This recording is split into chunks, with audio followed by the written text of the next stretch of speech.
Good evening. This is CTV News for Thursday, March 8th. I'm Byron Scott. And I'm Denise Douglas. So glad you could join us this afternoon.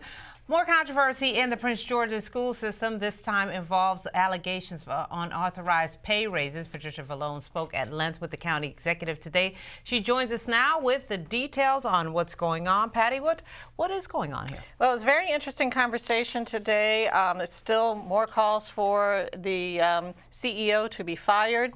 But we got a chance to speak with the county executive today. And 3 Prince George's school board members are accusing CEO Dr. Kevin Maxwell of giving large unauthorized increases to several central office employees. This on the heels of a recently rejected proposal to increase teacher salaries. Now, the 3 members are calling on County Executive Rushern Baker to take immediate action on the issue. We spoke with Baker this morning shortly after his State of the County address. Well, I mean, it's an internal issue with the administration there, and I'm sure that both Dr. Maxwell and Dr. Eubanks are looking at it. County Executive Rushern Baker says his office is looking into the complaint lodged by several board members accusing the school's chief, Dr. Kevin Maxwell, of giving unauthorized 10 to 12% pay hikes to several administrators. In a letter, the members say the school system lacks serious basic oversight and accountability at the highest levels and call on Baker to intervene. And they also had asked for Maxwell to be fired. I know that has come up in the past. What are your comments? Well, my comments is that my number one concern is to make sure that our children and our parents are getting the best quality education they can.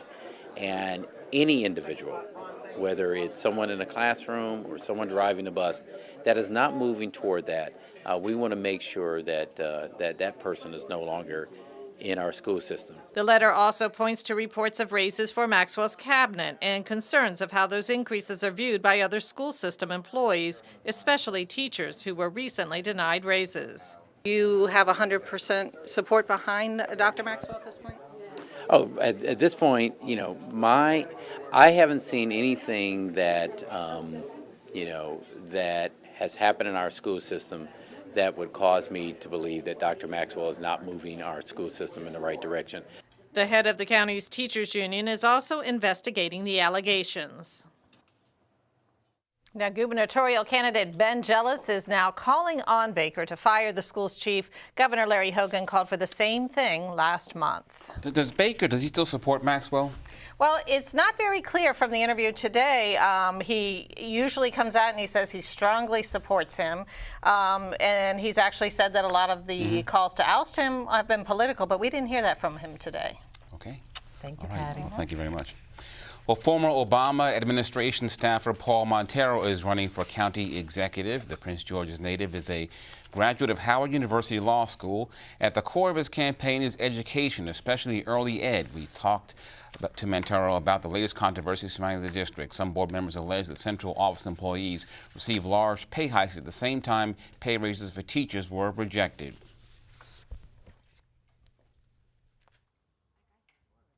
I think the broad concern, I mean, these are allegations, but they deserve to be looked at. The broader concern is the way we've nickel and dime teachers in this system for decades. I remember learning what furlough meant in 1990, when we're, giving teachers a day off because we can't afford to pay them, and we don't want to lay them off. So again, in spite of not investing in their continued professional development and certification, you see issues or allegations like this where you found money to compensate management, but you haven't found money to compensate the frontline folks that are doing much more than the job requires because they have concern for the kids. Montero faces 8 others in the June primary.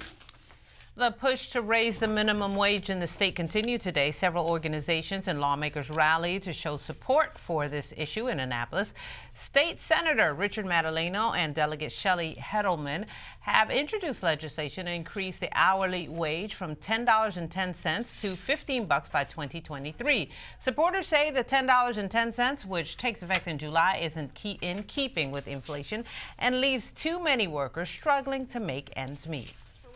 Whole, it has a huge impact because right now you can be a minimum wage worker working 6 still living right at the poverty level if you have a family of 2 children that you're trying to support. So it's going to help workers across the state.